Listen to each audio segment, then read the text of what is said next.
You've been lied to. You've been told that pain is the enemy. That struggle means you're broken. That the presence of hardship is proof you're on the wrong path.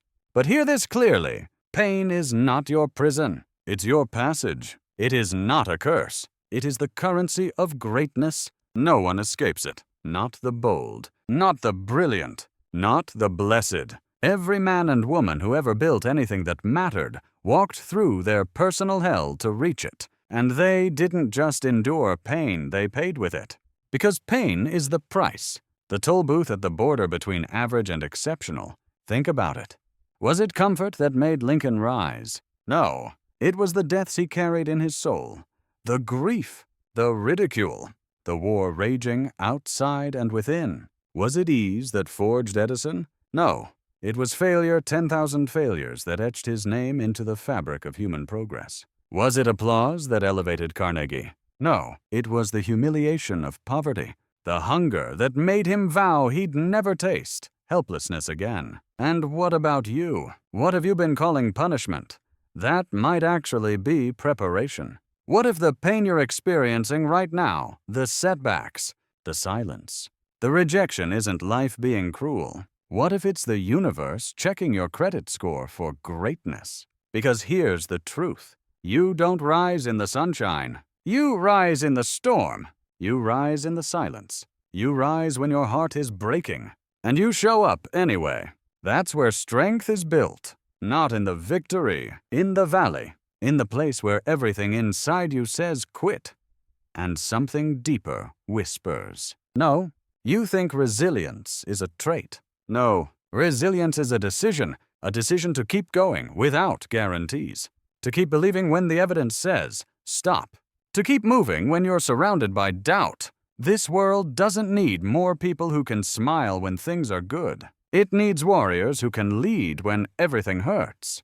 Because pain is a revealer. It shows you who you are. It rips away the mask. It exposes whether you're built on sand or stone. And most people, they run from it. They numb it. They medicate it. They blame others for it. But the powerful, the dangerous, they lean into it. They welcome it. Because they know something most never understand.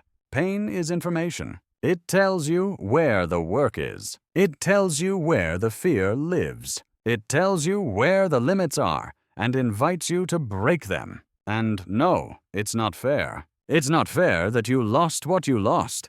It's not fair that they betrayed you. It's not fair that your hardest effort didn't get the reward. But let me tell you what is fair. Pain introduces power to those who refuse to be broken. You are not entitled to an easy life. You are invited to an empowered one. But empowerment doesn't come from avoiding pain. It comes from assigning meaning to it.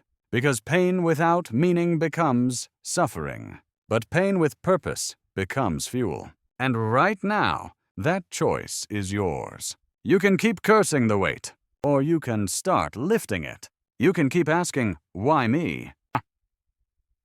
Or you can start asking, what now? Because there are two kinds of people in this world. Those who let pain define them, and those who let pain refine them. And every day, you're choosing which one you'll become. When you refuse to feel your pain, it doesn't disappear. It metastasizes into anger, into addiction, into self-sabotage. Unfelt pain becomes recycled trauma passed on as personality. But when you face it, when you own it, it becomes artillery. It becomes the very thing that propels you forward when motivation dies. Because motivation is fleeting, discipline is forged, and discipline is almost always born from discomfort. It's the boxer who wakes up before dawn with sore ribs and runs anyway. It's the single mother who studies late after her shift because her child deserves better. It's the man who got rejected by the world and used the silence to sharpen his sword. You have that power too. You just forgot where you put it. It's buried beneath the lies they told you about struggle, beneath the expectations they placed on your shoulders, beneath the shame of not being where you thought you'd be by now. Dig it up. Reclaim it. Because pain real. Unfiltered pain is not the end of your story. It's the beginning of your transformation. It's the invitation to reinvent. It's the voice saying, "You've tried the path of comfort. Now, try the path of consequence. Stop waiting for life to go easy on you. It never will. Start becoming someone so strong, so grounded, so internally lit that no external darkness can put you out. Pain will still come, but now it won't weaken you. It will warn you. It will wake you. It will weaponize you. So the next time it hits, don't flinch. Stand up. Face it. Talk back. Say, you don't scare me anymore. You shaped me. You built me. You belong to me now. And when you finally stop fearing pain, you start using it. You start building with it. You realize that every scar you carry is not a weakness. It's a receipt. Proof that you paid the price to keep moving. Proof that you stood in the fire and didn't beg for the flames to stop. You let them burn away what no longer belonged. And from those ashes, you rose. Because when you stop seeing pain as a prison, you start to see it for what it really is. A forge. A sacred place where the soft parts of you melt down and the strong parts take shape. This is what the world never taught you. Growth is not born from peace. It's born from pressure. It's born from pushing, breaking, bleeding, healing, and then showing up again. This is the alchemy of the greats. They didn't become who they are by avoiding pain. They became who they are by transforming it. Carnegie used his pain to build industries. Edison used his pain to build illumination. Mandela used his pain to build nations. And now, it's your turn. Not to suffer, but to elevate. Not to collapse, but to convert. To turn agony into awareness. To turn rejection into resilience. To turn your lowest moment into the foundation for your highest purpose. Because clarity is not found in comfort. Clarity is found when your knees hit the floor and something deeper in you decides, we're not staying down. That's where vision is born. In the darkness, in the desperation, in the void where nothing feels certain, except that quitting is not an option. You want clarity. Stop waiting for a sign. The pain is the sign. It's not asking you to retreat. It's begging you to redefine who you are. Because pain doesn't just hurt, it humbles. And humility is the gatekeeper to power. When you stop pretending to be strong and actually become it. When you stop performing success and start embodying it. That's when the world stops ignoring you and starts respecting you. But make no mistake, this journey has no shortcuts. This climb has no elevators. This crown has no discounts. You don't get to rule your life if you haven't first suffered for it. Not because the universe is cruel, but because power without process becomes poison. And you are meant for power that lasts. So earn it. Earn it by stepping into the arena while your legs still shake. By telling the truth even when your voice cracks. By showing up on the days when the old version of you would have disappeared. That's when transformation begins. Not when the pain ends, but when you stop letting it make your decisions. When you start using it as a compass instead of a chain. Ask yourself, where does it hurt? Where do you feel resistance, fear, rejection, pressure? That's your direction. That's the exact place your future self is buried, waiting for you to dig through the discomfort and unearth your strength. Because pain is never random. It's precise. It's personalized. It's perfectly crafted to break what must be broken and reveal what must rise, but only if you let it. Most people numb the pain and never get the lesson. But not you. Not anymore. You're done numbing. You're done escaping. You're done asking, when will it stop? You're now asking, what is this trying to teach me? Because pain is a professor. It teaches you what fake friends never will. It teaches you what empty wins never could. It teaches you to slow down, to go inward, to rise from roots, not applause. And you know what it teaches most of all? Gratitude. Yes, gratitude. Not for the suffering itself, but for what it awakens. Because pain teaches you to appreciate silence. It teaches you to notice breath. It teaches you to cherish time because you felt what it's like to lose time. waiting to feel better. But not anymore. From now on, you don't wait for healing to begin. You heal while building. You rise while bleeding. You progress through pressure. You lead through loss. That's what makes you unstoppable. Not the absence of pain, but your response to it. And the world can't handle someone like that. Someone who walks through fire with their head up. Someone who turns heartbreak into discipline. Someone who doesn't flinch anymore when it hurts. Because they've learned to make it mean something. So the next time it hurts, and it will, don't shrink. Stand taller. Remind yourself, this is the price, and I'm willing to pay it. Because power is not gifted. It is purchased. And your pain, it's not a penalty. It's the receipt. Now that you know pain is not your prison, you must also understand this. Pain without discipline becomes destruction. But pain with discipline becomes dominion, because it's not enough to hurt. It's not enough to survive. You must structure the suffering. You must direct the fire. Discipline is what gives pain a job. It says, you don't get to destroy me. You work for me now. Without discipline, pain becomes a story you repeat. With discipline, pain becomes a fuel source. And discipline is not rigidness. It's not punishment. It is alignment. It is proof that your actions are in sync with your identity. Not the old identity you've outgrown, but the identity you are now choosing to create. That's right. Identity is a decision, not a discovery, not a label, not a history. It is a daily declaration backed by behavior. The weak wait to find themselves. The strong build themselves. And you, right now, must ask, what kind of person endures pain and turns it into power?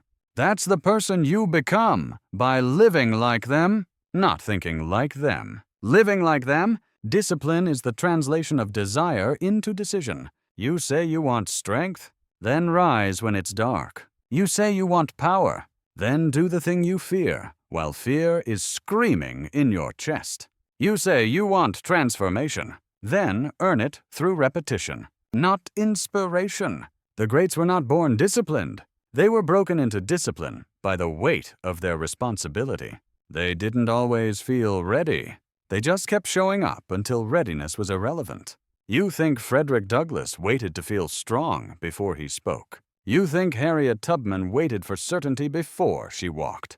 They moved through terror. They moved through torment. They moved because stillness meant death, not just for them, but for generations after them. And now you carry no less power.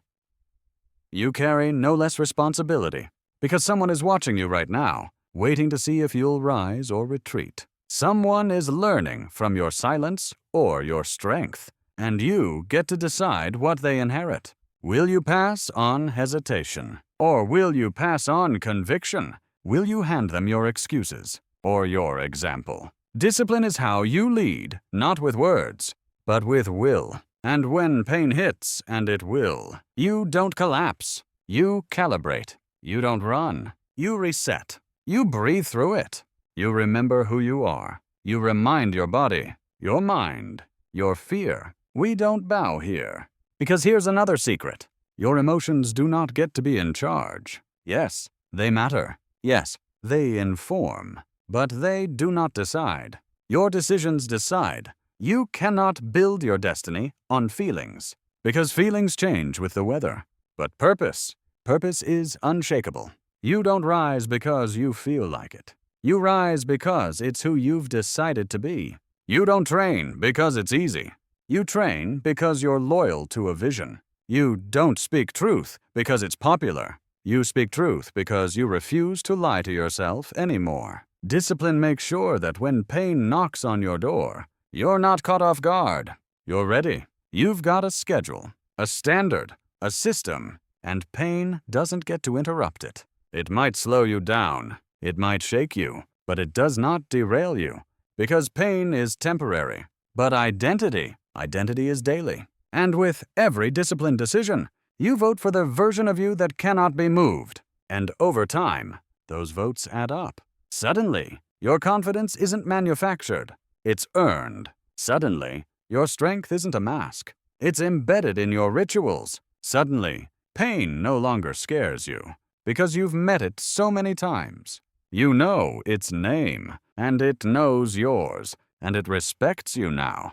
Because when you walk with discipline, you walk with quiet power.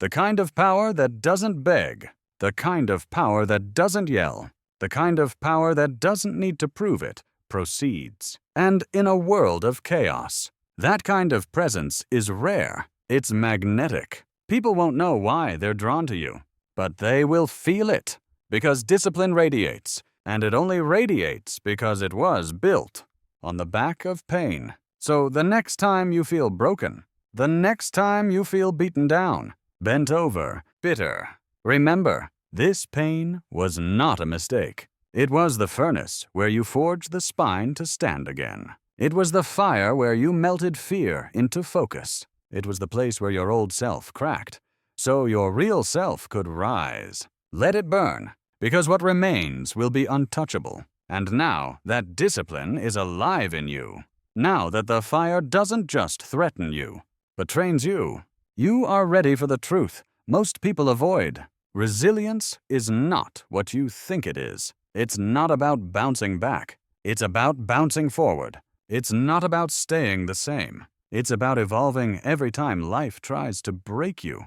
Because every time you rise, not in spite of the pain, but through it, you build a strength that cannot be taught, only earned. And while the world is looking for shortcuts, you are becoming a living monument to what it means to endure. Resilience is not sexy. It's not glamorous. It doesn't get claps. It gets results.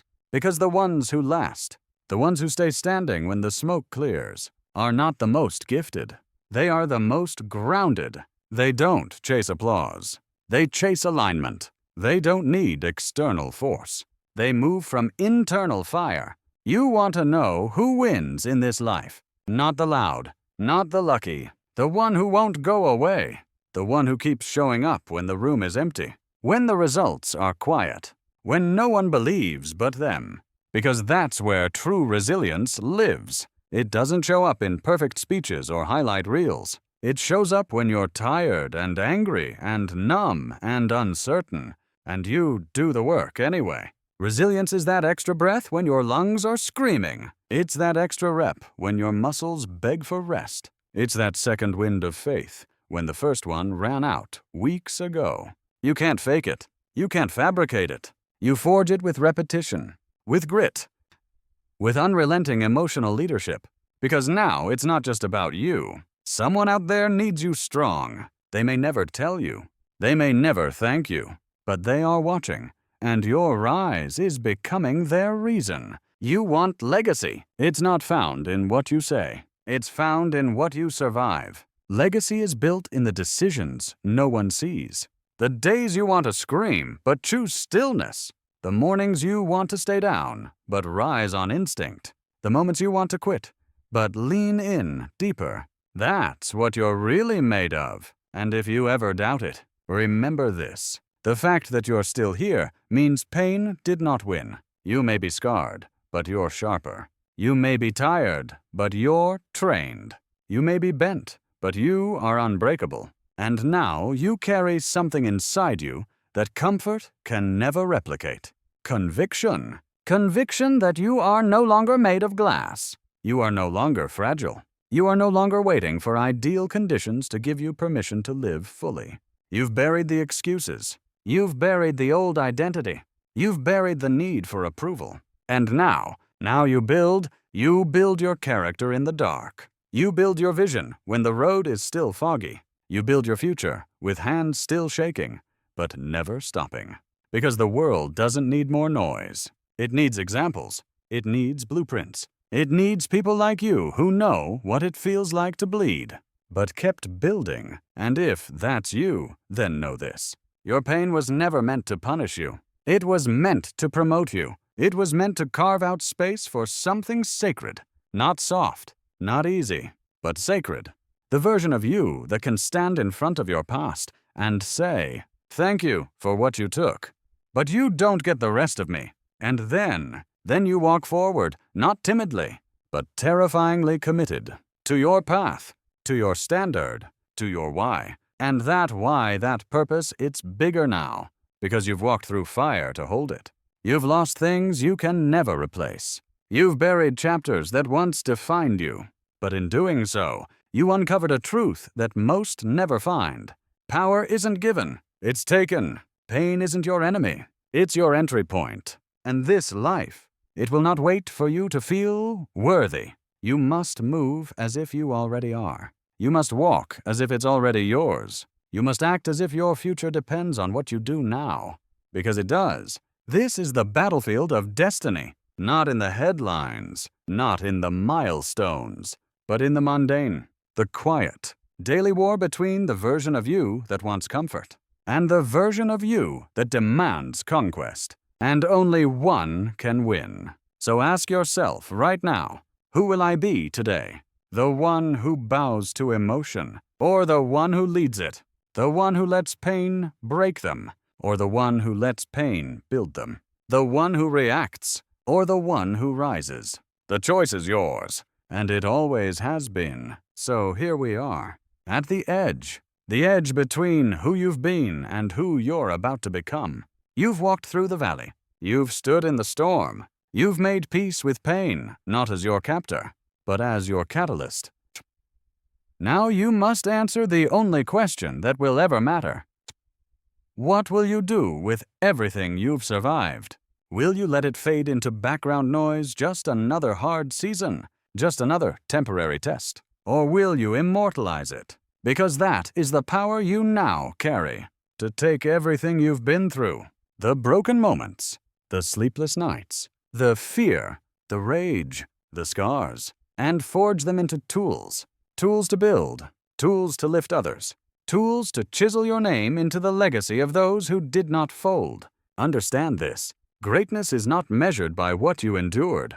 It is measured by what you built from what you endured. And you were not sent here to suffer in silence. You were sent here to leave evidence that you passed through hell and came out holy. You were sent here to rise so fully, so fiercely, so undeniably, that your very existence becomes permission for someone else to rise. And yes, you'll still feel pain, but now it won't own you, because now you know who you are. Not a victim, not a passenger, not someone waiting for a break. You are a builder of destiny, a carrier of power, a conductor of unshakable purpose. You don't walk into rooms wondering if you belong. You walk into rooms knowing that you bring something with you. You bring fire. You bring focus. You bring proof that survival is not the end game. Significance is, because immortality isn't earned through fame.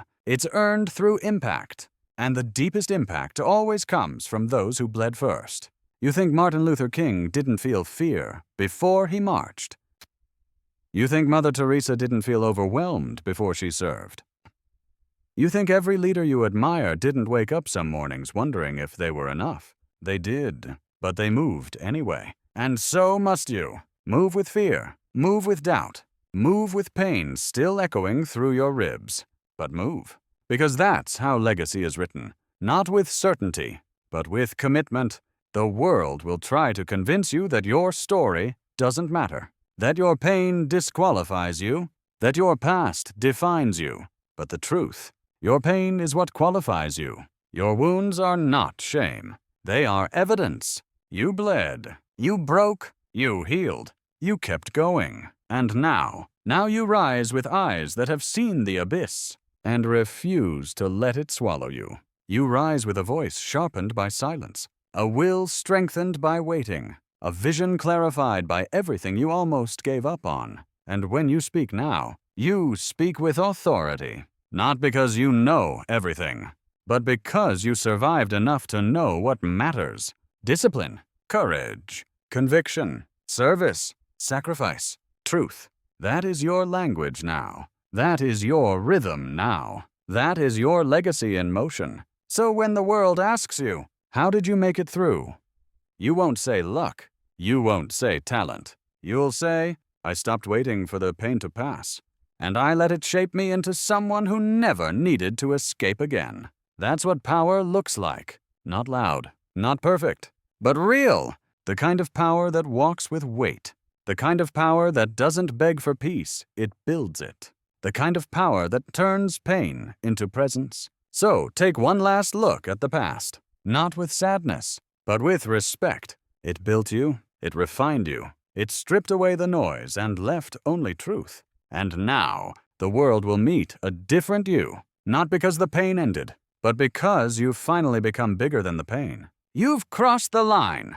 You've done the work. You've paid the price. And what rises now? Now, you rise. Not because it's time, but because it's yours. So, go forward. Go relentless. Go boldly. Let them feel your presence like a storm-breaking silence. Let them see in you the proof that pain is not the end, but the beginning of becoming. You are not broken. You are built. You are not behind. You are becoming. You are not in prison. You are in power. And from this moment on, no pain will ever own you again.